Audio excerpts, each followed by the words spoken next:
अस्सलाम वालेकुम। आज हम पढ़ेंगे एक्सरसाइज चैप्टर नंबर 5 का। इसमें पहला एमसीक्यूज है, two masses are separated by a distance. दो मासेस है, इसके दरमियान फासला है r. If both masses are doubled, अगर दोनों का मास इंक्रीज हो जाए, डबल हो जाए, the force of interaction between the two masses change bye a factor of.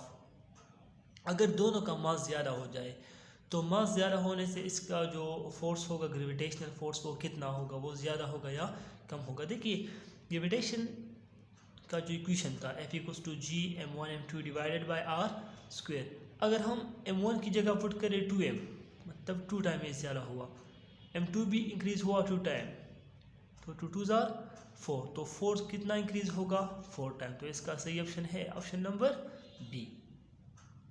Second है, the radius of earth is, ज़मीन की रेडियस कितनी है, तो ज़मीन की रेडियस है 6.4 multiply 10⁻⁶ metre, option number D. The SI unit for gravitational constant G is, ये पहले टॉपिक में हमने प्रूफ किया था कि इसकी वैल्यू क्या है, इसकी यूनिट क्या है। तो वैल्यू इसका है 1.67 मल्टीप्लाई 10⁻⁻11 और इसकी यूनिट है newton metre square into kilogram -2, या newton metre square divide by kilogram square, option number B. What is the mass on planet Mercury of an object that weighs 784 on Earth surface? अगर earth surface पर wait होगा 784 Newton, तो इसका मास mercury पर कितना होगा।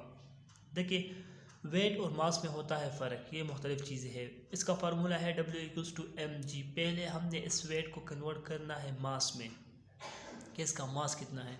तो इसका वेट है W=mg, वेट है 784, मास अपनी जगह और g अपनी जगह।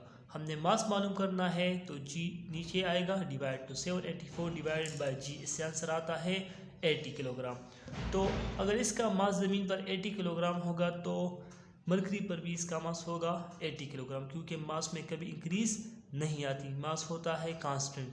अगर ये वेट होगा तो वेट तो वेरिएबल होता है लेकिन मास में कोई चेंज नहीं आती। तो पहले आपने इस एमसीक्यूज़ में 784 को कन्वर्ट करना है मास में, और वही मास फिर तो सेम मास होगा, अर्थ पर होगा या मरकरी पर होगा, तो मास दोनों का सेम होगा।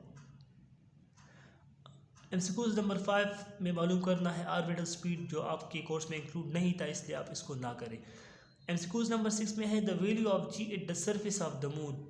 जी की वैल्यू मून पर कम होती है, 6 टाइम तकरीबन ज़मीन से कम होती है। तो सरफेस ऑफ अर्थ पर होता है 9.8 और मून पर होता है 1.63, तो इसका आंसर ये है 1.63। The value of ji dash with altitude, एक टॉपिक हमने पढ़ी थी कि वैल्यू ऑफ जी या variation of g with altitude, height के साथ जी की वैल्यू में इंक्रीज़ आती है, डिक्रीज़ आती है। उसके मुताबिक जी की वैल्यू हाइट के साथ होता है decrease. The value of ji dash with altitude, height के साथ किसी बॉडी का जो जी की वैल्यू होती है ग्रेविटेशनल एक्सेलरेशन की 9.8 मीटर पर सेकंड जो हम लिखते हैं, वो क्या होगी, वो डिक्रीज़ होगी।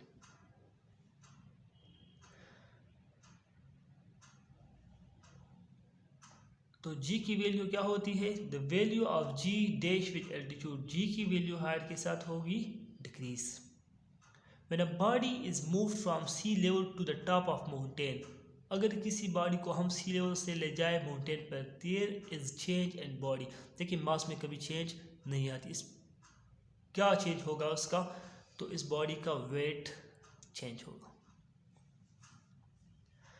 The value of ji at equator, ज़मीन की एक होता है पोल्स, दूसरा होता है इक्वेटर। इक्वेटर पर वैल्यू ऑफ जी होगा स्मॉलर, ये कम होती है। तो ये थे आपके एमसीक्यूज़।